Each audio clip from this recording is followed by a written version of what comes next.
കാരുണ്യാഭിഷേകം, ആരാധിക്കുന്ന ജീവിതങ്ങളിൽ കാരുണ്യാഭിഷേകം, കാരുണ്യാഭിഷേകം. ഈശോയിൽ ഏറ്റവും പ്രിയമുള്ളവരെ, കുടുംബ ജീവിതത്തിൽ ഏറ്റവും ആദ്യം അത്ഭുതം പ്രവർത്തിക്കുക ഈശോ കാനായിലെ കല്യാണ വിരുന്നിലാണ്. അതൊരു വലിയൊരു സത്യം നമ്മളെ ഓർമ്മപ്പെടുത്തുന്നുണ്ട്. കർത്താവ് അവിടെ ഉണ്ടായിരുന്നുവെന്നാണ് സുവിശേഷകൻ പറയുന്നത്.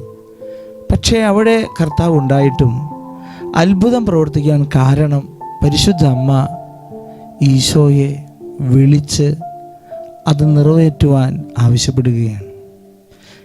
അതിലൊരു വലിയൊരു രഹസ്യം, ദൈവിക രഹസ്യമുണ്ട്.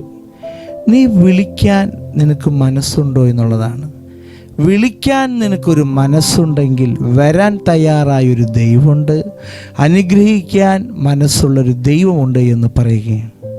അപ്പോസ്തലന്മാർ കർത്താവിൻ്റെ കൂടെ വഞ്ചിയിൽ യാത്ര ചെയ്യുന്ന അവസരത്തിൽ കാറ്റും കോളും വന്ന് കടലിലെ തിരമാലകൾ ഉയർന്ന് ശക്തമായ കൊടുങ്കാറ്റുണ്ടായി വേദനിച്ച അവസരത്തിൽ അവർ കർത്താവിനെ വിളിക്കുന്നുണ്ട്.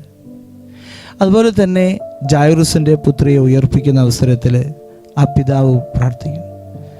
അതുപോലെ രാജസേവകൻ്റെ ആ ഭൃത്യനെ അസുഖപ്പെടുത്തുന്നു. എൻ്റെ വീട്ടിലേക്ക് വരുവാൻ ഞാൻ യോഗ്യനല്ല, എങ്കിലും ആ ഒരു വാക്കിലൂടെ ദൈവത്തെ വിളിച്ചു വരുത്തുകയാണ്. ഈ സുവിശേഷം കാനായിലെ കല്യാണ വിരുന്നിൽ പരിശുദ്ധ അമ്മ ഈശോയെ വിളിക്കുകയാണ്. നമ്മുടെ ജീവിതത്തിൽ ആവശ്യം വരുമ്പോഴെങ്കിലും വിളിക്കാനുള്ളൊരു എളിയ മനസ്സ് നമുക്കുണ്ടാകട്ടെ. പലപ്പോഴും പല മനുഷ്യരുടെയും ജീവിതത്തിലെ തകർച്ചയ്ക്ക് ഒരു കാരണം എളിമയോടെ ദൈവത്തെ വിളിക്കുന്നില്ല എന്നുള്ളതാണ്. ഈശോയെ വിളിച്ചാൽ ഈശോ വരും. വരുവാൻ ആഗ്രഹിക്കുന്നൊരു ഈശോ നമുക്കുണ്ട്. പ്രത്യാശയുടെ ഈശോയാണ്.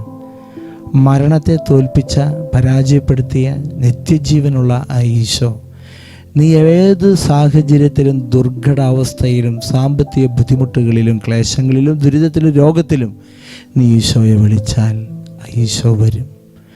കുടുംബത്തിൽ നമ്മൾ ഈശോയെ വിളിച്ചാൽ ആ കുടുംബത്തിലേക്ക് ഈശോ ഇറങ്ങി വരും. ആദ്യമായി അത്ഭുതം പ്രവർത്തിച്ചത് ഒരു കാനായിലാണ്, ഒരു കുടുംബത്തിലാണ്, ഒരു വിവാഹത്തിലാണെങ്കിൽ കുടുംബത്തിന് വേണ്ടി പ്രാർത്ഥിക്കുവാൻ ഒരു പ്രത്യേകമായൊരു കൃപ നമുക്കുണ്ടാകട്ടെ. നമ്മുടെ ജീവിതത്തിൽ നമുക്ക് ഈശോയെ വിളിക്കാം. ഈശോ നമ്മെ അനുഗ്രഹിക്കട്ടെ. പാപത്തിൻ നീർക്കയത്തിൽ ഞാൻ പ്രതിദിനം വീണിടുമ്പോൾ, പാപത്തിൻ നീർക്കയത്തിൽ ഞാൻ പ്രതിദിനം